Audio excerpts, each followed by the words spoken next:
Malay ko kung mayroong pumipintas din sa akin. Sa akin po, kung sakaling ang misis ko'y nagagalit, dinadaan ko sa tawat, sinusuyo ko sa halik. Kapag siya'y nagdaramdam, yayakapin ng mahigpit at pamuling didigahan ng mataos na pag-ibig. Ngunit minsan nangyayari na ako yung nagdaramdam.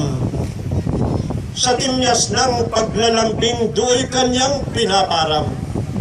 Kaya yaring pagtatampoy, pakunwaring lalaluan sapagkat lalong waring tumatamis ang suyuan. Ngunit minsan nangyayari sa amin ay sumasabit. Kapwa kami magtatago, may bagay na ililingid. Alam niyo na yun. At pagdating na ng oras yung litong pag-iisip, magigising sa sorpresang alaala ng pag-ibig. Ngunit minsan nangyayari, kapwa kami nagtatago. Ngunit minsan ako nooy tahimik na nagsusulat. Nang mayroong kaingayang sa pansin ko'y nakatawag. Lintik, diablo, walang hiya sa babaeng pangungusap, kasunod ang kalansingan ng pinggan na nagkabasag. Diablo ka rin ng sagot, kasunod ang isang hiyaw, aray nako, aray nako. Bakit baga ako'y iyon ang sinampal? Di ikaw ang magulang ko, bakit ako sinasaktan? Magtigil ka, babae ka, ang tugon ng naggigigil. Pagkat baka hindi lamang sampalang yung aabutin.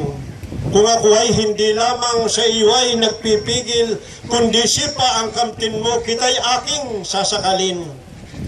Hala sige. Hala sige. Hala sige, subukin mo, walang hiya. Sabay hagis sa katangan sa asawang minumutya. Mga pinggay nagkabasag at naramok pati mga baso, pitsel, mangkok, nagsitalon sa bintana. Ang lahat ng mga dampot at lahat ng mahawakan ay sa lupa pumapatak, flying saucer ang kabagay. Ano paya't ang tahanay nahubad sa kasangkapan nang dahil sa kahahagis nitong walang pakundangan. Ano kay nang ang lalaki sa laki ng pagngingit-ngit? Ang asawa'y sinunggaman at sa sulok idinikdik. Sinampalat, tinadyakan habang ito'y nananangis. Sa dugo ay nagmumumog at ang matay nanlilisik. Ano kay nang ang lalaki sa babae lumayo na? Ay nakita ng babae ang matalim na lanseta.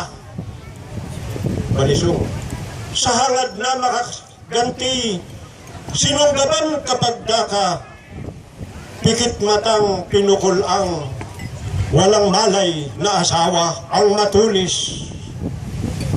Ang matulis na balisong ay halos sa isang iglap. Sa bilis ng pangyayari ay tumibo sa balikat.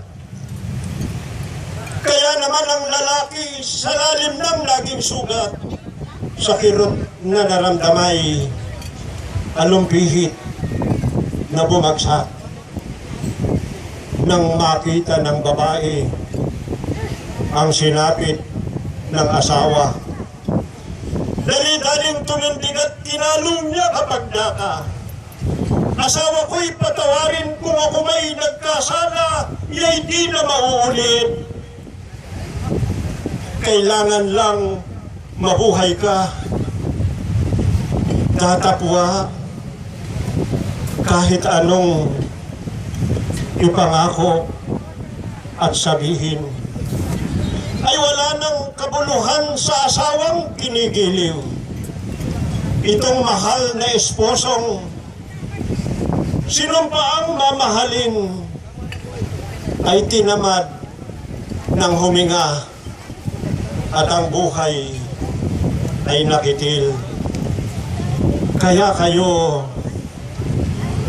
mga aling sa akin ay nakikinig, huwag pipili ng asawang sa esposa'y nananakit. Kayo naman kabarukoy, huwag kayong mangigibig sa babaeng maninira, madampot ay ihahagis. Ito naman ang payo ko, sakaling di maiwasan. Matagpuan niyo yung kabiyak na ganito kung magmahal. Mabuti pa ang gawin niyo. Huwag kayo magpapakamatay. Ay magtungo sa libingan at uminom ng tayo dan ng buhay ay mawakasan. Huwag po ninyong gawin ito. Mayroon tayong pag-asa pa. Manalangin tayo sa Diyos, tumutugon sa tuwina. Kaya kayo ngayon dito na bagong mag-asawa, kayo'y laging lumapit sa Panginoon sa tuwina. Marami pong salamat. Palakpakan tayo dyan.